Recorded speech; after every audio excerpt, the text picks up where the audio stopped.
kita bahas terlebih dahulu mikro makroekonomi. Ekonomi mikro adalah suatu ilmu ekonomi yang menganalisis melihat proses kegiatan-kegiatan ekonomi. Atau kata lain, ekonomi mikro adalah mempelajari perilaku produsen dan konsumen beserta penentuan harga pasar, jasa, produk, dan kuantitas faktor input yang diperjualbelikan dalam pasar. Rancang bangun ekonomi makro Islam adalah ilmu yang membahas tentang cara, teknik, dan usaha manusia dalam memenuhi kebutuhan primer, sekunder, dan tersier. Selanjutnya, struktur pasar dan persaingan harga. Struktur pasar adalah informasi tentang perilaku usaha dan kinerja pasar yang dijelaskan melalui keadaan pasar.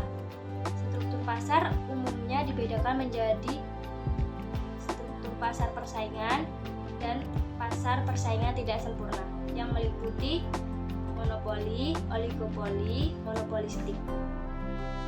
Pasar persaingan sempurna adalah suatu struktur pasar di mana terdapat banyak penjual dan pembeli, di mana masing-masing tidak dapat mempengaruhi keadaan pasar, atau suatu pasar di mana jumlah penjual dan pembeli sangat banyak, dan produk atau barang yang ditawarkan atau dijual.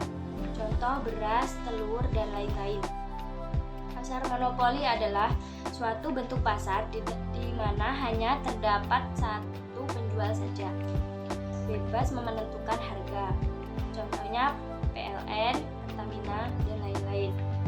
Pasar oligopoli merupakan salah satu bentuk pasar yang dimana dikuasai oleh beberapa penjual atau konsumen saja.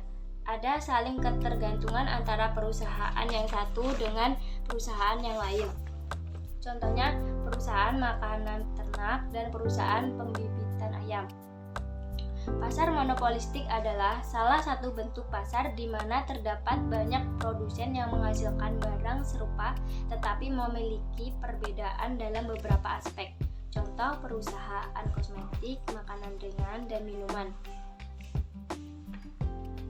Persaingan harga yaitu persaingan dalam menentukan harga barang dagangan yang dilakukan oleh pedagang sebagai upaya untuk merebut pasaran dan memukul saingan dagangannya. Cara menghadapi persaingan harga: yang pertama, menambah nilai produk. Yang kedua, membuat inovasi produk. Yang ketiga, mendekatkan diri ke pelanggan. Yang keempat, hindari memilih lokasi yang sudah banyak pesaing. Perbedaan mikroekonomi dan makroekonomi. Ekonomi makro adalah studi tentang keputusan yang dibuat oleh orang dan bisnis mengenai alokasi sumber daya dan harga di mana mereka memperdagangkan barang dan jasa. Ekonomi mikro berfokus pada penawaran dan permintaan dan kekuatan lain yang menentukan tingkat harga dalam perekonomian. Ekonomi mikro melibatkan beberapa prinsip utama. Yang pertama, permintaan, penawaran, dan ekuilibrium. Yang kedua, teori produksi. Yang ketiga, biaya produksi. Dan yang keempat, ekonomi tenaga kerja. Sedangkan ekonomi makro mempelajari perilaku suatu negara dan bagaimana kebijakannya berdampak pada ekonomi secara keseluruhan. Ekonomi makro menganalisis bagaimana peningkatan atau penurunan ekspor neto berdampak pada neraca modal suatu negara. Ekonomi makro berfokus pada agregat dan korelasi ekonometrik. Itulah sebabnya pemerintah dan lembaga mengendalikan ekonomi makro untuk merumuskan kebijakan ekonomi dan fiskal. Indikator makroekonomi: yang pertama, produk domestik bruto atau PDB. Yang kedua, indeks harga konsumen. Yang ketiga, neraca pembayaran. Yang keempat, ekspor dan impor barang. Yang kelima, suku bunga. Yang keenam, menjaga stabilitas kegiatan ekonomi. Yang ketujuh, meningkatkan kesempatan kerja. Yang kedelapan, mengendalikan inflasi.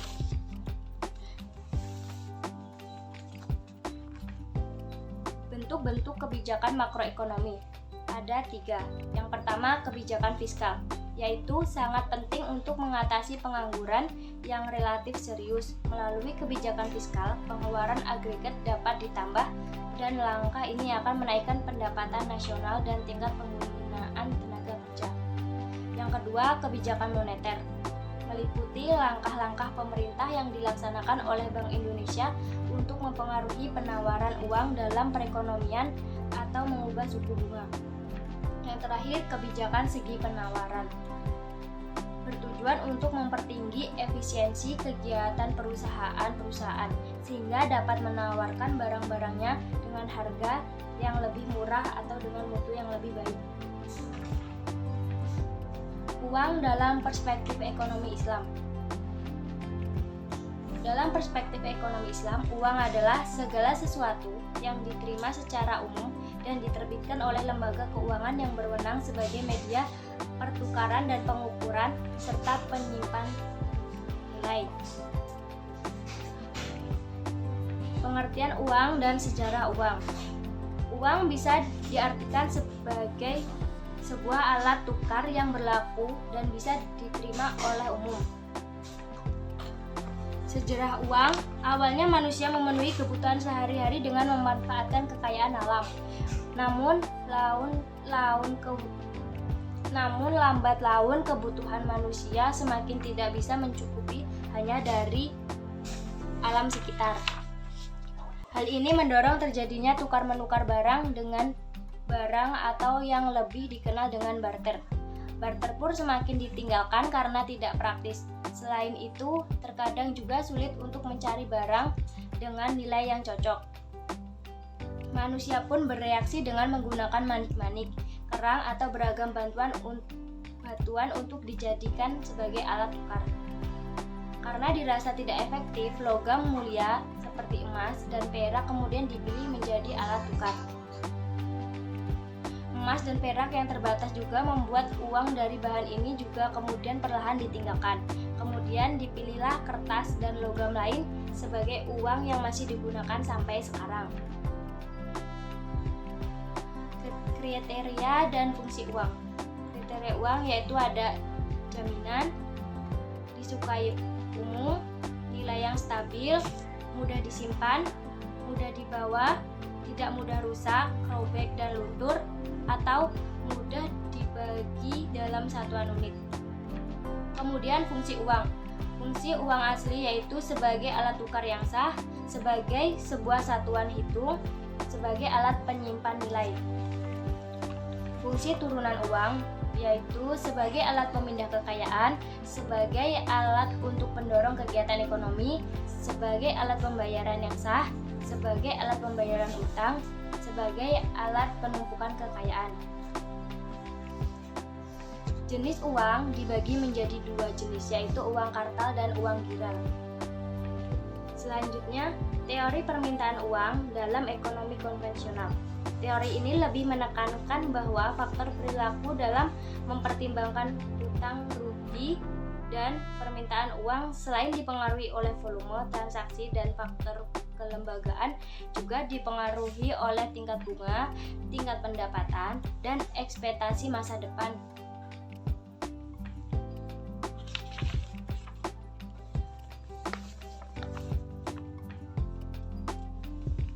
Kebijakan ekonomi konvensional dalam mengatasi inflasi kebijakan moneter. Kebijakan ini berkaitan dengan bidang keuangan dan pengkreditan dan sasaran utamanya adalah mengendalikan jumlah uang yang beredar. Untuk mengatasi inflasi, digunakan kebijakan moneter yang bersifat mengurangi jumlah uang yang beredar yang dilaksanakan Bank Sentral, yaitu kebijakan pasar terbuka. Bank Sentral menggunakan diskonto, kebijakan cadangan kas, kebijakan kredit selektif, menarik atau memutuskan uang lama, membatasi percetakan uang baru. Kebijakan fiskal adalah kebijakan yang dilakukan dengan cara mengubah penerimaan dan pengeluaran negara. Inflasi dalam perspektif ekonomi Islam. Ada dua. Inflasi alamiah terjadi secara alami, bukan disebabkan oleh berbagai macam penyimpanan yang dilakukan oleh penguasa negara. inflasi human error inflation terjadi karena ulah manusia. Beberapa penyebabnya korupsi, pajak yang berlebihan, dan percetakan uang untuk menarik keuntungan. Kebijakan moneter dalam ekonomi Islam. Kebijakan moneter Islam harus bebas dari unsur riba dan bunga bank.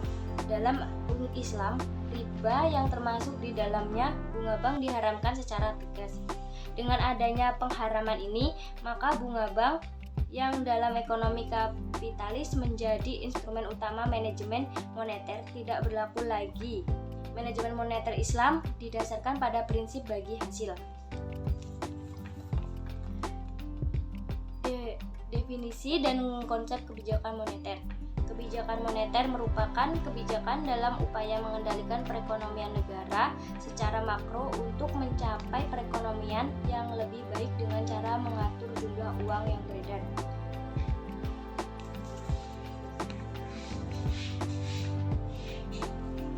Definisi dan konsep kebijakan fiskal. Kebijakan fiskal adalah segala jenis peraturan dan keputusan yang diambil pemerintah demi menjaga stabilitas perekonomian secara makro.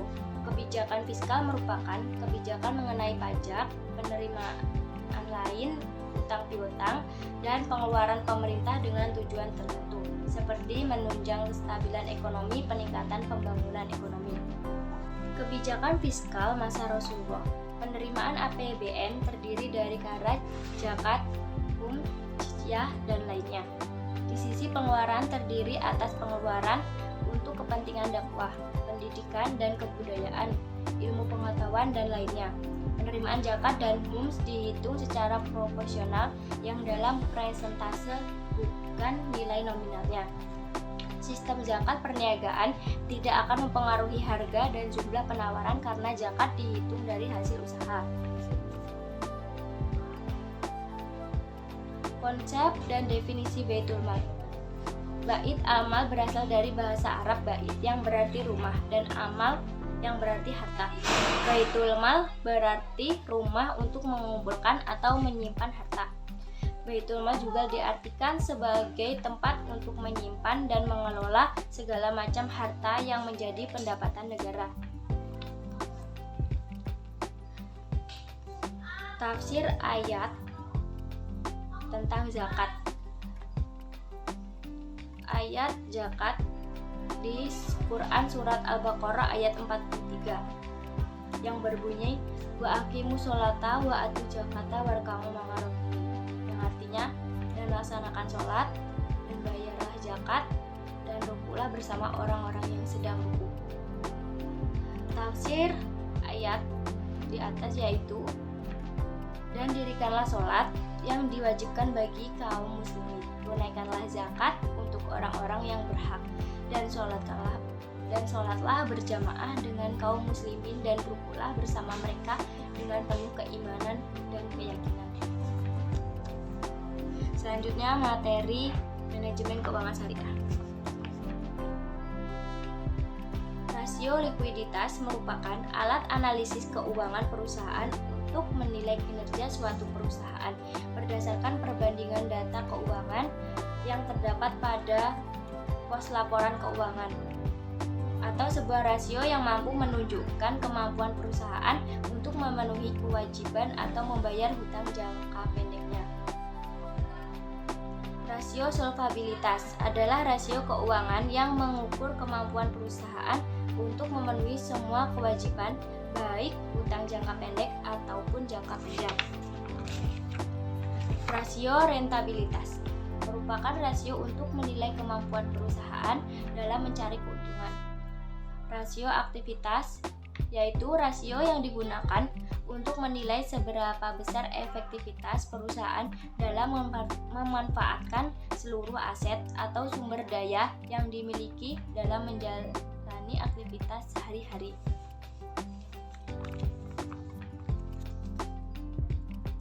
Retur, resiko, dan portofolio investasi. Retur salah satu faktor yang memotivasi investor berinvestasi dan juga merupakan imbalan atas keberanian investor menanggung resiko atas investasi yang dilakukannya. risiko, yaitu kemungkinan perbedaan antara retur aktual yang diterima dengan retur yang diharapkan, berarti semakin besar risiko investasi tersebut.